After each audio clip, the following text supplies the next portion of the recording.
I have with me in the studio Mr. Denja Yakub, who is the Assistant Secretary Information of the Nigeria Labour Congress. You're welcome to Sunrise Daily. Good morning, madam. Yeah, good morning, viewers. Yeah, that announcement by the governor of Nasarawa State did spark some reaction from the Nigeria Labour Congress in your state. We did hear that from July 4, it's over a month now, you declared an indefinite strike action to as a counter against that, when 50% of salaries were said to be removed, were going to be removed from your salaries. Do you think that solves anything, really? Well, first of all, I'm Assistant Secretary Information at the NLC headquarters, not from Nasarawa State. Oh, beg your pardon. Yes, but we received reports from all the states, including Nasarawa State, on issues affecting workers' rights in all the states.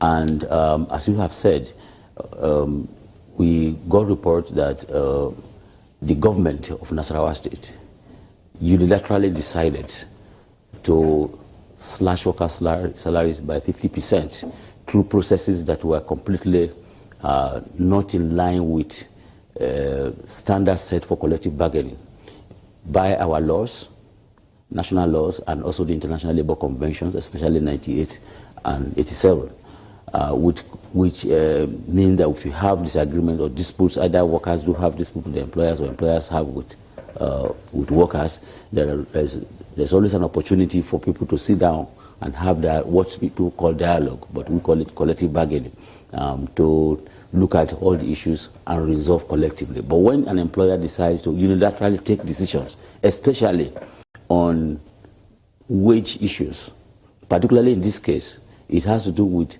tampering with the national minimum wage law, which no government, no employer do have a right to do. You know, he slashed it. He called what they call stakeholder meeting in Nasarawa State, just in the process of taking the opportunity provided by labor in the state to have a meeting.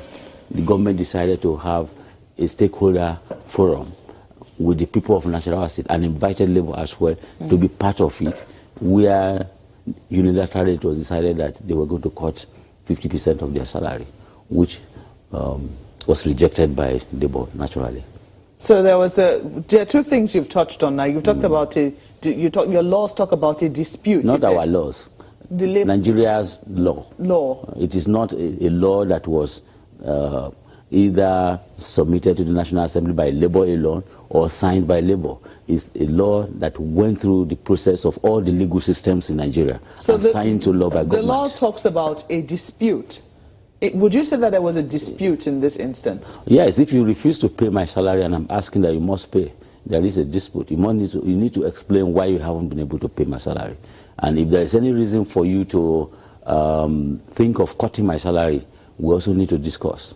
Wasn't that what the meeting was about? The meeting wasn't a proper meeting. The stakeholder forum that was called was not part of the industrial relations process. What should have happened, there is what they call the Joint States Public Service Negotiating Council. There is also the Nigeria Labour Congress, the Trade Union Congress. You have also the head of service, the permanent secretary who represent the government on the other side to discuss issues that has to do with workers' rights, including their wages. It is not a political meeting, and that is the problem here with our public office holders, particularly governors. They found it difficult to separate industrial relations issues from the way they play politics. You can hold rallies to play politics, to talk to people, to confuse the people if you like, or to convince the people if you like. But when it comes to real workers' issues, workers' rights, there is a provision for negotiation. There is a provision for people to sit down across the table to discuss rights that have been infringed and how they can be corrected. So would you say that the protest is because this decision was unilateral, not because it was not participatory, as it were? Not because they cut the wages? It is all encompassed, all right? Whether it is unilateral or it is not unilateral, as long as it is infringed on the rights of the workers, all right? In this case, on issues concerning wages, all right? So it is not just because it was unilateral. It is also because a great injustice has been done, as it was shown on your station just now, that the governor was saying that their decision did not touch on the minimum wage. No. It's the most illegal thing that has been done to the national minimum wage law. There is a law, an act on national minimum wage that has been completely violated by the state government, completely illegal and criminal. When you say it's been violated, explain exactly what you mean. He cut it by 50%. He says it does not affect minimum wage. How does if there's a national law that says my minimum wage is 16,000 and my employer decides to cut it by 50%, it has affected it. No, if he says, well, we're not going to touch those at the very bottom of the cadre, those who earn 18,000. No one earns 18,000. Nobody earns 18,000 now. What minimum wage means is that no employer can pay below this amount. Yes. That does not mean there's someone who earns it. So as it graduates, if you cut 50% of it, it means you're going to tamper with everyone's salary. And he said, including himself. I don't know if he earns wages, in line with the minimum wage law. Because the truth of the matter is, we are not as antagonistic as they are. The assumption is that labor is antagonistic, unreachable, undiscussable. You can't have dialogue with labor. Because, you see, they appoint advisors to advise them. And some of these advisors also do not know anything about what labor laws are. He must have been misled. That's our assumption, in calling a stakeholders meeting rather than discussing with those concerned. Okay. Yeah. Let's get my colleagues in Lagos. Okay. Well, then, you did say that they unilaterally did this 50% slash, but I think previously they had said there was a 23-man committee that was set up and Labour was represented in that meeting until the last moment. Wasn't that the case? Labour had the National State Council of both the NLC, TUC and the State Joint Public Service Negotiating Council heard the announcement like every other citizen of Nasarawa State through the National State Broadcasting Service and Radio Nigeria, precious station also, specifically in Lafia, that the 23-person committee has been set up on issues of wages. That's not the normal process. But we also understand that part of that committee. We also understand that Labour a part of the committee. No. We also understand that Go ahead, you have said. Some also criticized Labour, saying that that slash did also affect local government employees. And when that happened, Labour didn't bat an eyelid. Is that true?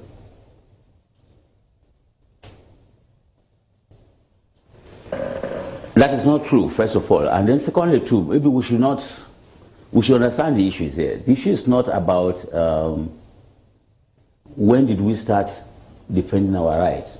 It is about the fact that a right has been violated. And this time around, we are talking about wages of workers at local government, whether local government or core civil service, or even private employers.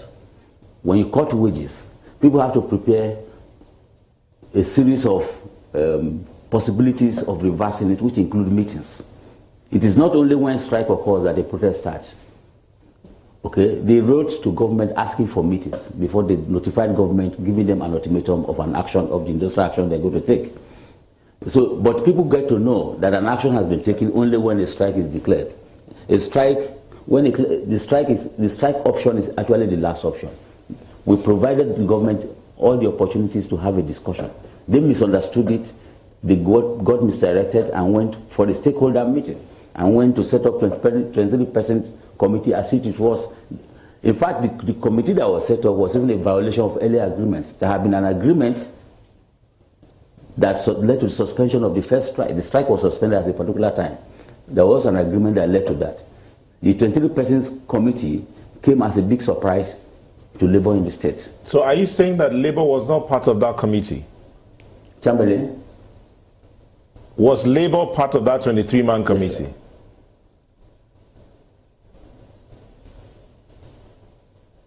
say again? Was Labour part of the 23-man committee? I have just said no because it was announced. They didn't get a prior information on it. But you were part of the committee that sat down to discuss the wage slash.